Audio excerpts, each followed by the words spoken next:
Out here in West Monroe, this is part 2 of our interview with Billy Abold. Of course, go back to last week. We'll talk about his time on dirt and everything else. This is what he has been driving lately. This is an IMSA WeatherTech car. It's a 911 GT3 Cup car from back in 2015. Billy Abold, like we said, is standing right next to me right now. Billy, is this thing as cool as it looks? I never knew it was so cool to turn right. The road racing, I've never done it. We started here a few years back just doing some track days and turning right, left, and it is just, everything is cool about it. All right, we're going to be doing some stuff with him this summer, by the way, too, to show you more about this thing here. So let's kind of cruise around here and take a look at everything right here. How much horsepower are we talking about with this thing, Billy? This is a 475 horsepower, 2,500 pound car. It is a manual transmission, but you don't shift it with a gear shifter. You shift it with paddle shifters. So it is full sequential. It's wide open, up shifting, and you let off the throttle to downshift it. Gotcha. Okay, so we use the clutch basically to get it rolling. You get the and clutch. then we're not using the clutch again. That is it. Even on the downshifting, everything, right? Correct. Do we have? Well, let's say we're going in a corner and we're going to do 3 quick downshifts. So you're running 140 miles an hour down a straightaway. You come into the corner, you just lift off the throttle and downshift it. The car will decelerate almost as good as the brakes do. It's got a 17-inch rotor on it, 6-piston front calipers, 4-piston rear calipers, 17-inch rotors in the rear. Really an amazing car. The 2015s do not have ABS in it, so you're still driving this car with no nannies. So the car will get loose. The car has no traction controls in it or anything like that. Spin it coming out because it's tail heavy anyway. Absolutely. It's a Porsche, and right? you don't think 475 horsepower has a lot of power, but this car goes by 1,000 horsepower cars all day long. It's amazing, truly, what the Germans did with this Porsche car. And of course, without the ABS, you can lock it up real quick going into a corner if you get out of too fast. Yeah, absolutely. Right? Flat spot the tires. Yeah, and when you go back to dirt experience and being able to drive a car sideways, 100, 150 miles an hour, helps, huh? it's amazing what you can do with an asphalt car. Okay.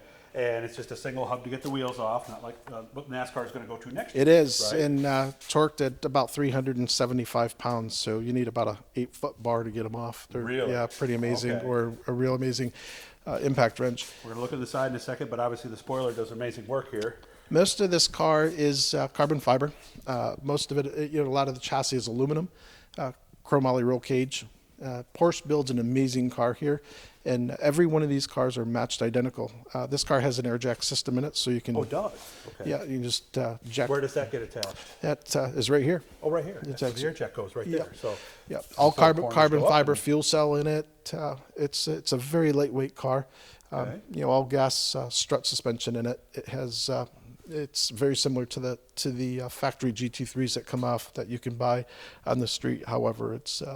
there are race versions of this you can buy directly. Are they aftermarket companies, or does Porsche do that themselves? It comes right out of Porsche, and then there's Matty Racing, which my son has a Matty Racing GT. My 18-year-old son has a GT4 Cayman Matty Racing all carbon fiber ultralight car that's sitting in the trailer here. It'll be at the Racer Show here coming up this next weekend. Yep. So this is going to be very similar to it. Boy, there's a lot going on in here. What are we looking at here? Pulling out some stuff to us, Pat. Yeah, most everything is just fire it up, fans.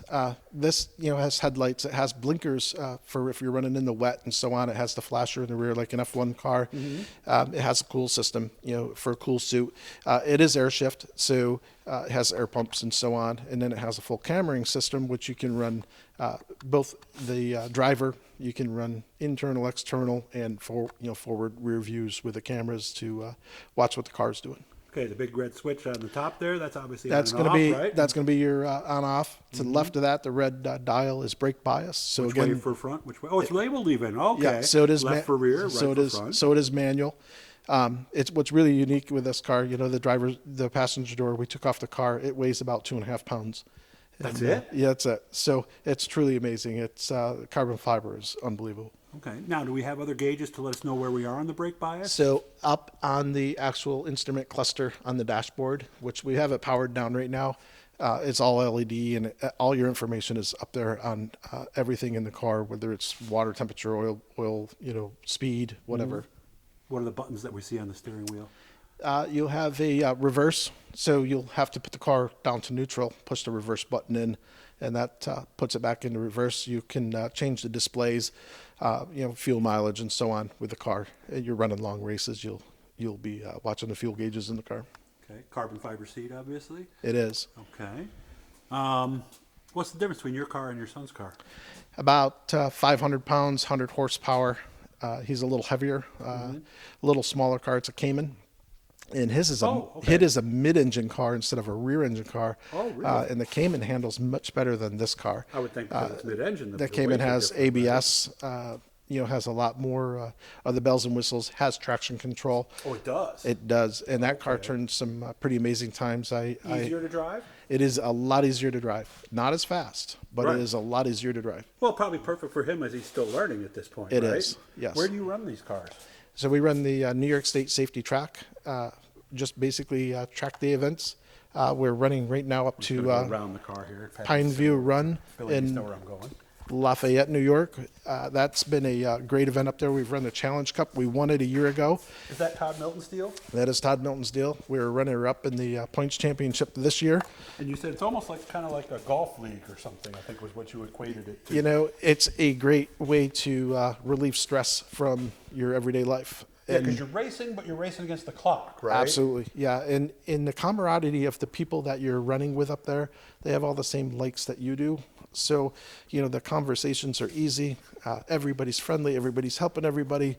And it's just an amazing crew. And they all have really cool cars. And nobody's using 8 tires to turn, unlike at the dirt track sometimes, right? Or even Oswego sometimes, Yeah. right? That was a big thing for me. You could bring the car home after a weekend of running it, and it looks just as nice as when you took it. Yeah, because I was with some friends that were doing ice racing, and they had the same thing, because there were some dirt people there. I hate to use the term dirt people, but they're like, guys, we run clean around here. This is not really club racing, but is that almost what you guys are? Almost club racing? It is club racing, 100% club racing, and it's truly enjoyable. It's more to yourself. We've broke the track record up there 5 times. It's been really fun. Yeah, and the nice thing is, with the cost of this car, we don't really want to have to get another one if we don't need to. So, if you don't mind me asking, what does something like this go for? This car is about $240,000 to buy new. You can buy a nice used one for $150,000, $135,000, $140,000. It really depends on how much of the maintenance has been done within the car. Okay. The transmissions are about every 85 hours. You have to do a complete overhaul, and that's through Porsche. Motor is the same. This car, the one you actually see. Just a little sneak peek. We'll just show you the front of it here to give you a little teaser. And that's the one that's going to be at the show. Are you going to be at the show too? Yeah, we'll be there a couple times. We're going to help Todd promote Pine View up there, and it's a great venue. And I will be out there next year, guys. I guarantee you this. They run it Wednesday night, so it won't interfere with anything else I got going on. So I'll make sure that we get out there and show you guys some cool stuff. Thanks so much for having us out, Billy. I really appreciate this. This is cool, man. I love this thing. Thank you, sir. Hit the blue E, subscribe. Yeah, we're going to do a lot of cool stuff. Want to see cool cars, meet cool people. You got to be a subscriber here to the channel.